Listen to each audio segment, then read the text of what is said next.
प्रमुख सुर्खियों से। अन्ना हजारे मौन व्रत तोड़ा। वेटर रफ्तार के नए शहंशाह बने। उद्योगपति अरविंद भाई मुफतलाल का निधन। राजधानी में छठ पूर्व की शुरुआत। कॉमनवेल्थ देशों के राष्ट्र अध्यक्षों की बैठक चौगम समाप्त।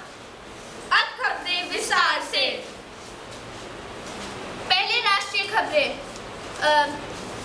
कई दिनों से चला आ रहा मौन व्रत अन्ना जी ने तोड़ दिया।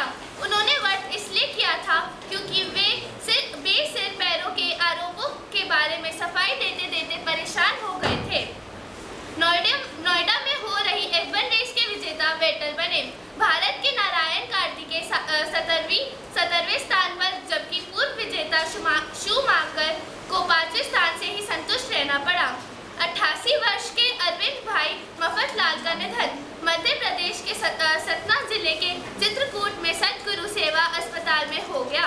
भगवान सूर्य से वर्ष भर अपने परिवार की कामना के साथ रविवार को राजधानी में पूरी श्रद्धा और भक्ति भाव से छठ पर्व प्रारंभ हो गया, जिसमें उगते हुए तथा डूबते हुए सूर्य की उपासना की जाती है।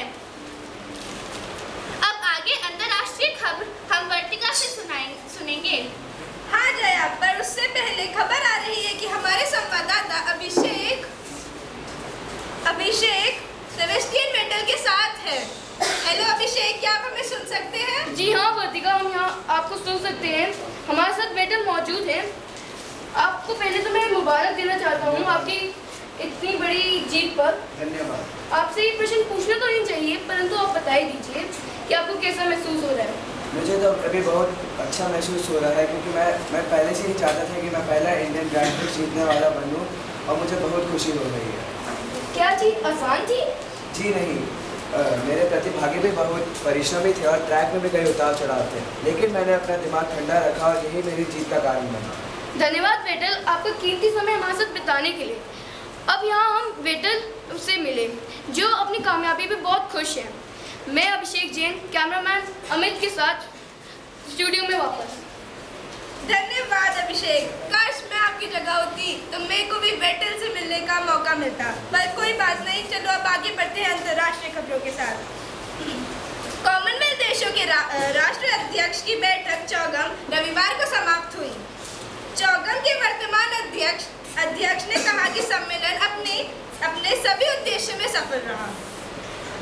आतंकियों को वित्तीय मदद देने और हथियार मुहैया कराने वाली लेडी अल-कायदा के नाम से मशहूर हेला अल-कसीर को सऊदी अरब के एक अदालत में 15 साल की जेल की सजा सुनाई गई। इजराइल में गाजा स्थित फिलिस्तीनी चरमपंथियों के ठिकानों पर हवाई हमला हुआ, जिसमें 9 फिलिस्तीनी की मौत हुई। जवाब के लिए उन्होंने रॉकेट के धुआंधार हमले किए, जिसमें एक आदमी की मौत हुई। अब वक्त है खेल समाचार का।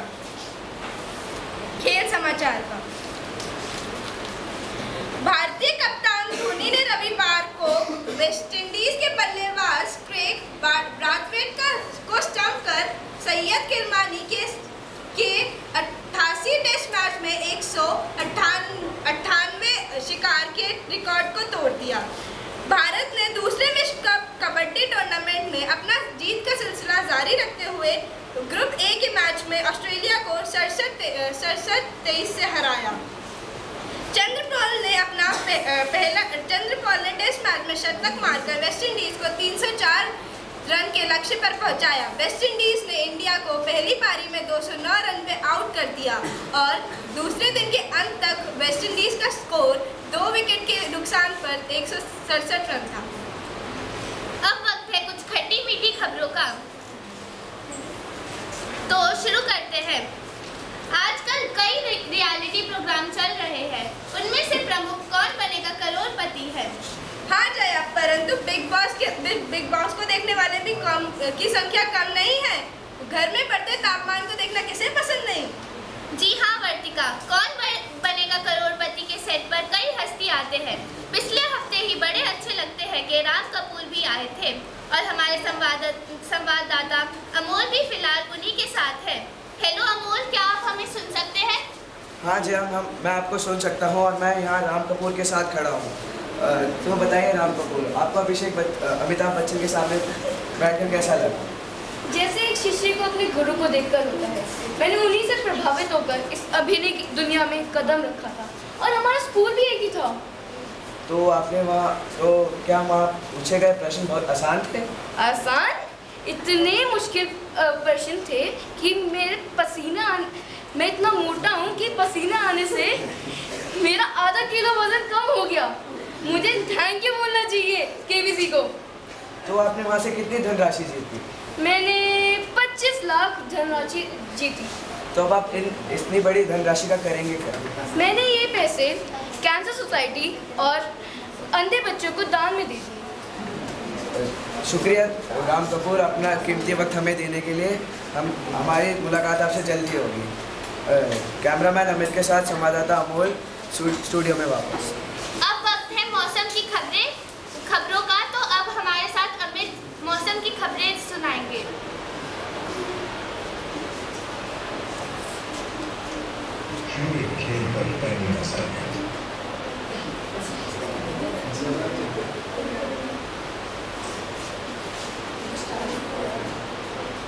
जी हाँ, बिल्कुल।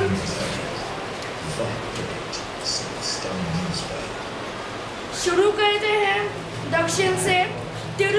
तिरुवनंतपुरम का अधिकतम तापमान 32 डिग्री सेल्सियस रहेगा और न्यूनतम तापमान 24 डिग्री सेल्सियस रहेगा। वह मुंबई में अधिकतम तापमान 31 डिग्री सेल्सियस व न्यूनतम तापमान 14 डिग्री सेल्सियस रहने की आशंका है। और जयपुर की अगर हम बात करें तो फिर जयपुर का तापमान 20 से 6 डिग्री सेल्सियस रहने की आशंका जताई जा रही है। आगे बढ़ते हैं श्रीनगर में का अधिकतम तापमान 5 डिग्री सेल्सियस पे न्यूनतम 4 डिग्री सेल्सियस रहने की आशंका है। धन्यवाद अमित। वैसे हमारा मन तो नहीं कर रहा, पर हमें आपकी विदा लेनी होगी। हाँ वर्तिका, पर हम आपको चटपटी खबरों से सूचित करते रहेंगे।